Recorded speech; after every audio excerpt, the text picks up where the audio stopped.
Truck driving school. I just enter the truck, but before I enter, make sure that I chock my wheels, okay? Make sure I chock the back wheel, the tractor wheel on the back. That's what I chock. And then I enter, I use 3 points of contact to enter the truck. And then as soon as I enter the truck, close the door. And then I put my seat belt on. Make sure my seat belt latches and unlatches properly. See? It latches and unlatches properly. And then after that, I'll check my floor. Make sure that my floor, there is no debris or any soda can that will roll under my pedal when I'm driving, because it will get stuck on my pedal and it will disrupt me when I'm gassing up. Then I'll tell the examiner, because it's a passenger in the truck, the DMV examiner, say, can you please put on your seatbelt, sir? Then he'll do that. He put his own seatbelt on. Then I'll check my gear shifter, because it's a 10-speed manual transmission. Make sure my gear shifter is on neutral. Then that's called my gear shifter boot. Make sure that boot is no abrasion bumps or cut on the boot. Okay. And then I'll check my 3 emergency equipment. My 10 BC fire extinguisher, in case there is a fire in this truck, is fully charged and is not leaking. And these are my 3 triangles. If I have an emergency breakdown on the road, I have to show how to put them. If it's a two-way traffic on divided highway, I put them 100 in the front, okay, 10 in the back, and then 100 in the back. If it's a two-way traffic on divided highway. If it's a divided highway, it's like the county road. Some of the county road just two-way. Okay. A divided highway is like 95. 95 is a divided highway. If I break down in 95, I-95, I have to put my triangles 10 feet back of the trailer, 100 feet back of the trailer, and up to 200 feet back of the trailer. If I broke down like on 95. On 95, we call it a single way. Either I'm going 95 north or I'm going south. If I'm going north, everybody is passing me from behind. So if I have a breakdown, I have to pull to the shoulder. I put my four ways, or how do you call it, flashers on my emergency light on. And then after 10 minutes, if I could not fix the problem, then I have to put my triangles 10 feet in the back of the truck, 100 feet in the back of the truck, and up to 200 feet in the back of the truck. If I broke down on a hill or curve, I have to put a triangle 10 feet in the back of the trailer, 100 feet in the back of the trailer, and up to 500 feet in the back of the trailer. So that's how. So if only a single lane or two-way traffic, that's why I put 100 in the front, 10 in the back, and then 100 in the back. That is if it's an undivided highway where traffic is coming this way and then I'm going that way. Okay, good. So now that's how you put your triangle. Then I'll check my spare fuses. They're mounted and secured to the vehicle, not bent, broken, or cracked, and they're good. They're working properly. Then after that, I go to safe start. Depress the clutch, go to safe start. That's safe start. When I turn the key without cranking, then when I crank the truck, I make sure that my ABS lights comes on and my def lights, they comes on and they go off. See, they all went off. So that was a good thing. That tells you my ABS is working and my def lights is working properly. So now I'm going to build up my air pressure between 120 to 140 psi. So now I'll gas the truck. Whilst I'm gassing the truck, I'm waiting for my governor to sneeze, an air compressor governor. Before he sneezes, he only sneezes after my air storage tank got enough air. So that's the only time he sneezes. So whilst I'm waiting for that sneezing, I'll be doing other tests. I'll check all my monitoring devices, my mirrors. They are mounted and secured to the vehicle, not bent, broken, or cracked. The monitoring device, they're called mirrors. Okay, mounted and secured to the vehicle, not bent, broken, or cracked. They're clean and they're adjusted to me, the driver. Then I'll check my windshield, mounted and secured to the vehicle, not bent, broken, or cracked. I detect no illegal sticker and my windshield is not leaking when it rains. It's not leaking, okay? Then I'll check my windshield wiper, mounted and secured to the vehicle, not bent, broken, or cracked. It's not damaged. And I'll check it for fluid, make sure there's fluid inside of it. Mounted and secured to the vehicle, not bent, broken, or cracked. Okay? Then I'll go to my lights, all my lights in this truck, check all the panel. Right turn signal is working properly, left turn signal is working properly. Four ways is working properly, then turn it off.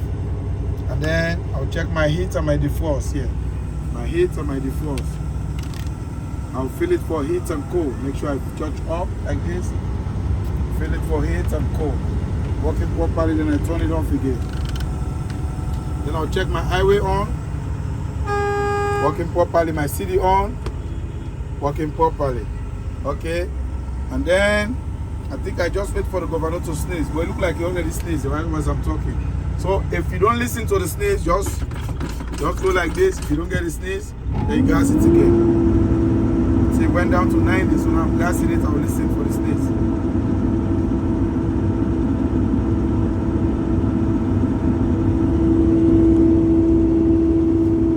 Good, you just sneeze. Hear that? So you have to tell him the exact PSI sneeze. It sneezed at 120 PSI. So that was a good test, okay? After that, then I'm going to do my air leakage test.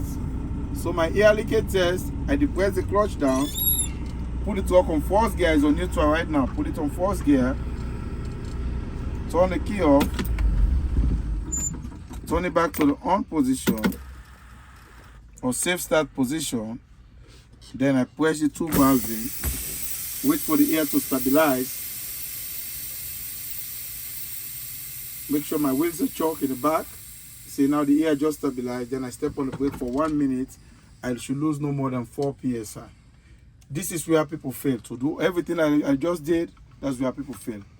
You know, they don't do it the proper way and then the DMV fail them. Make sure you always do it the right way. And it's practice. You have to practice and study. If you don't practice, you don't study, you'll not be able to make it. Some people, they know how to drive the truck, they know how to back up, but just because they keep failing this, they could not get a CDL.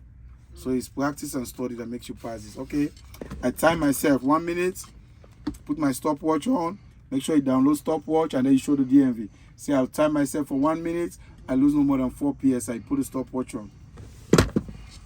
And then you put the stopwatch, you wait for the 1 minute. There should be a silence, nobody's talking.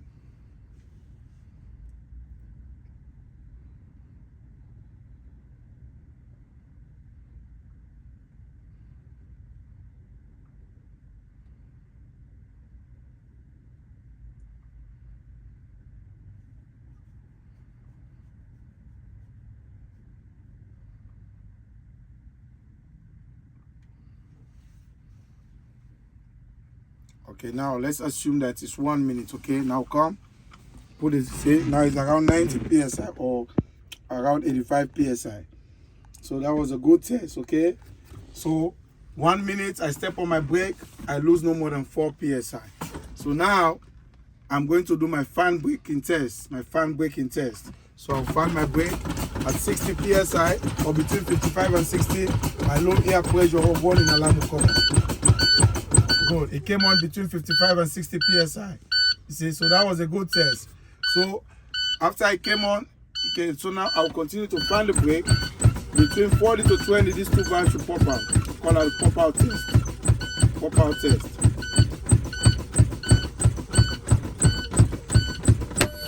See, both of them pop out.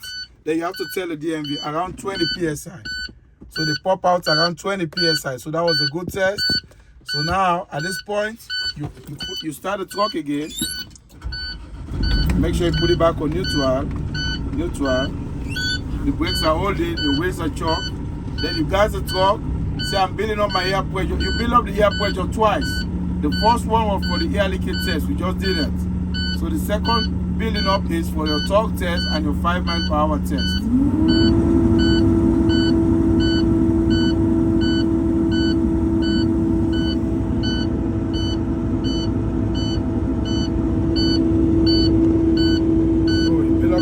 That's your low air pressure warning alarm. Anytime you start the truck, you hear this noise, this is beeping. That means you don't have enough air to move the truck. That's why it's beeping. When this needle go up to 120 PSI, or when it passes 60 PSI, it will stop beeping. And then when you go to 120 PSI, that means you have enough air to move the truck. At that time, push this brakes and move the truck. If it doesn't go to 120, don't move the truck.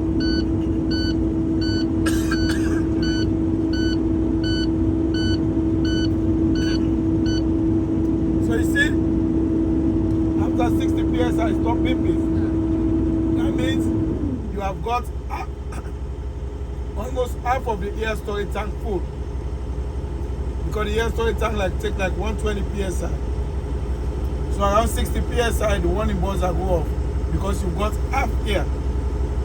Your tank is almost full, half. So now I'm waiting for the sneezing. it sneezed already.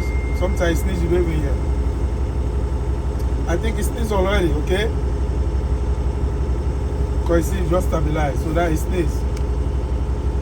Now, if you don't hear the sneeze, just pump it up a little bit like this, then you gas it again. If you are talking, you don't hear the sneeze, you gas it.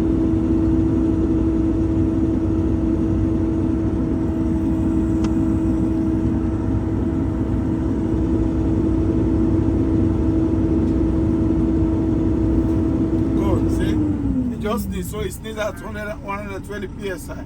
So that was a good test. So now I'm going to do my torque test. Torque test, I'm checking these two valves to see that they're working. These are your parking brake. You want to check both of them to make sure they're working. That's why you do the torque test. So I depress the clutch, put the torque on first gear, put the yellow valve in. This is the parking brake for the tractor. This tractor, the one in the back is for the trailer, the red one. So the yellow one is for the tractor, the red one is for the trailer. So now I'll come off the clutch slowly to see if my trailer, I want to move the truck forward. I want to see if the trailer brake is working. Okay, I want to move forward, but the trailer brake is holding the truck, so the truck did not go nowhere. So that was a good test, right? So I pull the tractor brake out, then I put the trailer in. The brake that's out, that's the one you test. So now I want this truck to move forward, right? But I leave the tractor brake holding. Let me see if the tractor brake is holding properly. So the truck is on first gear again. I come off the clutch slowly like this. I want to pull forward. The truck wants to go, but the tractor brake is holding the truck. So that was a good test. That means my tractor brakes are holding. Then now I'm going to do my 5 miles per hour test brake. We call that the service brake test. So I put both of them in to see how all the brakes are working on the truck. So we'll call that the 5 miles per hour brake test or the service brake test. So I'll come off the gas pedal, sorry, the clutch, and then gas the truck. When I gas the truck, then I come to a stop, 5 miles per hour. Then after that, I watch my mirrors on the left and on the right. I see my truck stop in a straight line, meaning my truck don't have any alignment problem, so my service brake is working properly. The truck did not pull to the left or to the right. I don't see my trailer jackknife. My trailer did not jackknife. So that was a good test. That means my service brake is working properly. So at this point, I'll put the truck on neutral again. Pull the parking brakes out, both of them. And then I'll tell the examiner, come off the clutch. Then I tell the examiner, can you please go outside and check all my lights? Then the examiner will go stand in front of the truck. And they will tell me to turn on my headlight. I turn my headlight on. They will say my high beam. I turn my high beam. He say low beam. I turn that on. Then he will say left turn, left turn. Say right turn, right turn. He will tell me to put on my 4-ways on. I put them on. They will tell me to step on the brake. I step on the brake. He go back and check the trailer brake and the tractor brake. He will do the same thing again. Go back of the tractor, the trailer, sorry. Left turn, do it, right turn. 4-ways, 4-ways. Then he tell me to step on the brake. I step on the brake. Then he check all the lights on the truck, make sure all the lights are working. Then at this point, he tell me to shut the truck off. Then I'll turn the truck off, turn the headlights off. Then he'll tell me all the instructions to do the backing. That is, I do straight back, I do everything offset, everything. And when I pass all the backing maneuver, then he will take me on the road. After I take me on the road, if I pass the road test, then when I come, that's how I get my CDL. So this is a TG and Friend Truck Driving School. So I wish everybody success. Watch this video, practice it, because even if you know how to drive the truck, you know how to back up, if you don't pass the pre-trip, you're not going nowhere. So study the pre-trip, make sure you pass it, and then you will be able to do all the other stuff. So I wish everybody success, okay? Thank you very much.